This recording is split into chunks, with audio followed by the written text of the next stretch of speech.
friends, how are you? Welcome to your biology lecture. Last days we have read Monera Kingdom. Now today we are starting Kingdom Protesta. बेटा kingdom Protista जो है वो सबसे पहले Ernest Haeckel ने दिया था इन 1866। अब किंगडम प्रोटेस्टा में सिंगल सेल्ड ऑर्गेनिजम्स आते हैं एंड ये यूकैरियोटिक होते हैं। यूकैरियोटिक मैंने आपको समझा ही दिया था कि यूकैरियोटिक वो ऑर्गेनिजम्स होते हैं जिनमें वेल डिफाइंड न्यूक्लियस प्रेजेंट होता है और सेल ऑर्गेनेलिज जैसे Golgi bodies endoplasmic reticulum present होते हैं। ये जो प्रोटिस्टेंस हैं अबंडेंट मतलब बहुत ज़्यादा प्रेजेंट होते हैं हमारे अर्थ प्लैनेट अर्थ पर, और ज़्यादातर प्रोटिस्टेंस जो हैं वो एक्वेटिक होते हैं। एक्वेटिक मीन्स पानी में प्रेजेंट होते हैं, चाहे वो ओशियंस हो, मेराइन वाटर या फिर फ्रेश वाटर, स्टैगनेंट वाटर, खड़े पानी में प्रेजेंट हो सकते हैं। प्रोटिस्टेंस को हम लिंक मानते हैं between kingdom Monera and other 3 kingdoms. ये देखिए मैंने डायग्राम से आपको समझाया है कि बैक्टीरिया मोनेरन्स में हमने पढ़ा था प्रोटिस्टा, देन 3 अदर किंगडम्स जो 5 किंगडम क्लासिफिकेशन RH विटेकर में हमने पढ़े थे। तो ये तीनों पांचों की जब हमने स्टडी करनी है तो प्रोटिस्टा तो आएगा ही आएगा। 3 किंगडम्स के और बैक्टीरिया या मोनेरन के बीच ये कनेक्टिंग लिंक माना जाता है कि मीन्स कनेक्टिंग लिंक का मतलब कि कुछ करैक्टर्स इसमें यहाँ के भी होंगे, कुछ करैक्टर्स मोनेरन्स के भी होंगे। अगर हम बात करें मोड ऑफ न्यूट्रिशन की तो कुछ प्रोटिस्टेंस जो हैं वो ऑटोट्रॉपिक होते हैं, कुछ जो हैं हिट्रोट्रॉपिक होते हैं, लेकिन कुछ जो प्रोटिस्टेंस हैं उनमें ऑटोट्रॉपिक और हिट्रोट्रॉपिक दोनों मोड ऑफ न्यूट्रिशन मिलते हैं, जिसके लिए हम इन्हें मिक्सोट्रॉपिक कहते हैं। ठीक है, मिक्सो का मतलब है दोनों ही, ऑटो एंड हिट्रो। फिर प्रोटिस्टेंस जो होते हैं माइक्रोस्कोपिक होते हैं। माइक्रोस्कोपिक का मतलब we can see them in the microscope में occur in water bodies as planktons. तो ये पानी में प्रेजेंट रहते हैं, इनको हम फाइटोप्लैंक्टन्स कहते हैं। कुछ प्रोटिस्टेंस जो हैं वो प्रीडेटरी होते हैं। प्रीडेटरी मतलब जो किसी और प्रोटिस्ट को ये खाते हैं, ना तो ये प्लांट से अपना भोजन लेते हैं ना खुद प्रिपेयर कर सकते हैं, बट ये अपने ही ग्रुप के छोटे ऑर्गेनिजम्स को खाते हैं, उन्हें कहते हैं प्रीडेटरी। अब अगर बात करें सेल वॉल की तो ज़्यादातर प्रोटिस्टेंस में सेल वॉल प्रेजेंट होती है, लेकिन कुछ प्रोटिस्टेंस ऐसे होते हैं जिनमें सेल वॉल एब्सेंट होती है। सेल वॉल की जगह उनमें प्रेजेंट हो सकता है प्लाज्मा मेम्ब्रेन। तो प्लाज्मा मेम्ब्रेन का प्रेजेंट होना कुछ प्रोटिस्टेंस में ये एनिमल लाइक करैक्टर है, और कुछ प्रोटिस्टेंस की सेल वॉल जो है वो सेलुलोज की बनी होती है, तो वो प्लांट लाइक करैक्टर हो गया। अब कुछ प्रोटिस्टेंस में एक एडिशनल कवरिंग देखी गई है, जिसे किन्हीं प्रोटिस्टेंस में पेलिकल होती है, या फिर कईयों में जैसे आपने मॉलस्कन्स में शेल देखा है ना, वो शंख सिप्पी वाले ऑर्गेनिजम्स। कुछ में वो मैंने अभी बताया ही है कि सेल वॉल जो है वो सेलुलोज की बनी होती है। अब अगर सीलिया और फ्लैजेला की बात करें तो कुछ प्रोटिस्टेंस में सीलिया प्रेजेंट होते हैं, कुछ में फ्लैजेला प्रेजेंट होते हैं। जिनमें भी फ्लैजेला प्रेजेंट होते हैं उनमें जो फ्लैजेलर अरेंजमेंट होता है वो एडवांस टाइप का होता है, 9+2 माइक्रोट्यूबुलर फिब्रिल्स। अब 9+2 ये थोड़ा सा आपको नेक्स्ट उसमें टॉपिक्स में आएगा। थोड़ा सा मैं बता देती हूँ कि अगर ऐसे सर्कुलर क्रॉस सेक्शन देखें तो फ्लैजेला के स्ट्रैंड्स प्रेजेंट होते हैं, या इन्हें हम फिब्रिल्स भी कहते हैं। 9 जो हैं वो पेरिफेरी पर प्रेजेंट होंगे और 2 जो है वो सेंटर में प्रेजेंट होंगे। तो ये किन्हीं एक आध मेंबर में प्रेजेंट होते हैं। अब अगर हम इनके क्लासिफिकेशन की बात करें तो अगर हम इनमें मोड ऑफ लोकोमेशन देखें तो जैसे ये अमीबा है, आपने छोटी क्लासेस में पढ़ा है कि अमीबा जो है वो ये उसके सीडोपोडिया होते हैं, तो सीडोपोडिया के थ्रू मूवमेंट करता है। और कुछ जो है पैरामीशियम फॉर एग्ज़ाम्पल, तो इसमें सीलिया प्रेजेंट है। ये देखिए, ये सीलिया जो है एक तो इनका हेल्प करते हैं इन्हें मूवमेंट में, फ्लोट करने में। कुछ जो प्रोटिस्टेंस हैं उनमें फ्लैजेला प्रेजेंट होता है, फॉर एग्जांपल यूग्लेनम।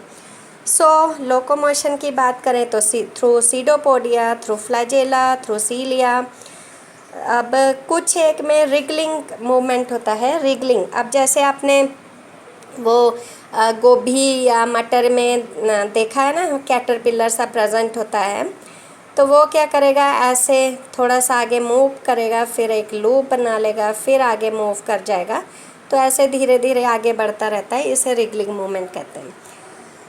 कुछ जो प्रोटिस्टेंस होते हैं उनमें म्यूसिलेज प्रोपल्शन के थ्रू मूवमेंट होता है। जैसे उनकी जो आउटर मोस्ट लेयर है वो थोड़ी सी स्लिमी लेयर होती है, जो जिससे कि वो इजीली फ्लोट कर जाता है, क्योंकि ये सारे प्रोटिस्टेंस जो है ज़्यादातर एक्वेटिक हैं, तो इन्होंने पानी में ही मूव करना है, इसलिए। अब अगर हम क्लासिफिकेशन देखें तो प्रोटिस्टेंस कई तरह के होते हैं। फॉर एग्ज़ाम्पल फर्स्ट टाइप है फोटोसिंथेटिक प्रोटिस्टेंस। ये क्या है, प्रोड्यूसर्स, इन्हें फाइटोप्लैंक्टन्स भी कहते हैं। तो ये होते हैं डिनोफ्लैजिलेट्स, क्राइसोफाइट्स एंड यूग्लेनॉइड्स, जो कि हमने इस टॉपिक में डिटेल में पढ़ने हैं। सेकंड टाइप है कंज्यूमर्स और डीकम्पोजर्स प्रोटिस्टेंस, जिनमें स्लाइम मोल्स आते हैं। ये आपने नाम सुना होगा, हम डिटेल में भी पढ़ेंगे। फिर आते हैं प्रोटोजोन्स। प्रोटोजोन्स भी आपने छोटी क्लासेस से ही आप पढ़ते आ रहे हैं। प्रोटोजोन्स ये फ्लैजिलेटेड हो सकते हैं, एमीबाइड हो सकते हैं, स्पोरोजोन हो सकते हैं, एंड सीलिएटेड प्रोटोजोन्स होते हैं। कुछ के तो मैंने डायग्राम ऊपर बनाए हैं, आपने देख लिया होगा। फिर अगर हम इनके न्यूट्रिशन की बात करें तो बेस्ड ऑन न्यूट्रिशन जो प्रोटिस्टेंस हैं, अभी मैंने आपको बताया ही था कि ऑटोट्रॉपिक होते हैं कुछ, for example chrysophytes, dinoflagellates, euglenoids. Then heterotrophic, जिनकी मोड ऑफ न्यूट्रिशन होती है, उनमें आते हैं holozoic protistans and parasitic and saprotrophs. Saprotrophs तो क्लियर हैं कि जो डेड ऑर्गेनिज्म से अपना फूड लेते हैं, उन्हें सेप्रोट्रॉप्स कहते हैं। फॉर एग्जांपल स्लाइम मोल्ड्स, ये हमने अभी डिटेल में पढ़ना है। पैरासिटिक जो प्रोटोजोन्स होते हैं बेटा, ये होलोजोइक, इनमें न्यूट्रिशन भी पाया जाता है, और पैरासिटिक भी होते हैं।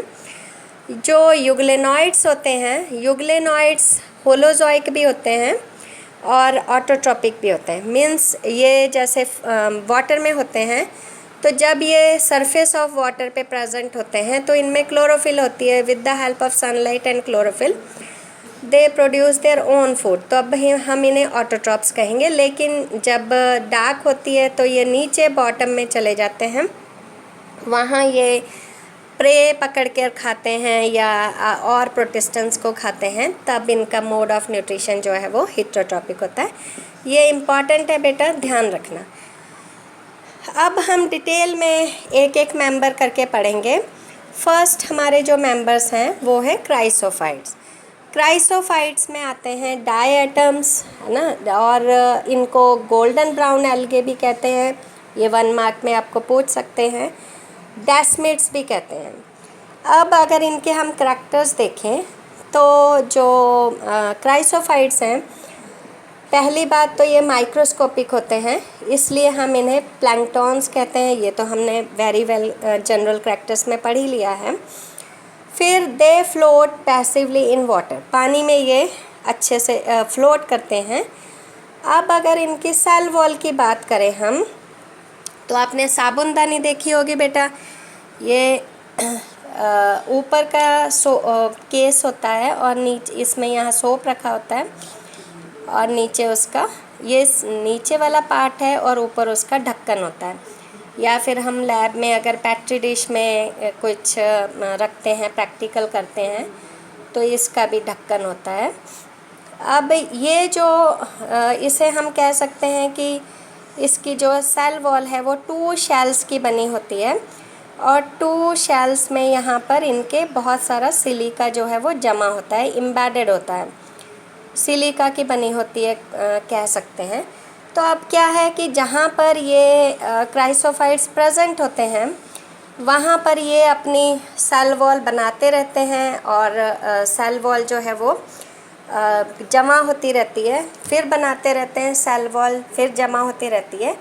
तो ऐसे बिलियन ईयर्स ऑफ ये प्रोसेस चलता रहता है।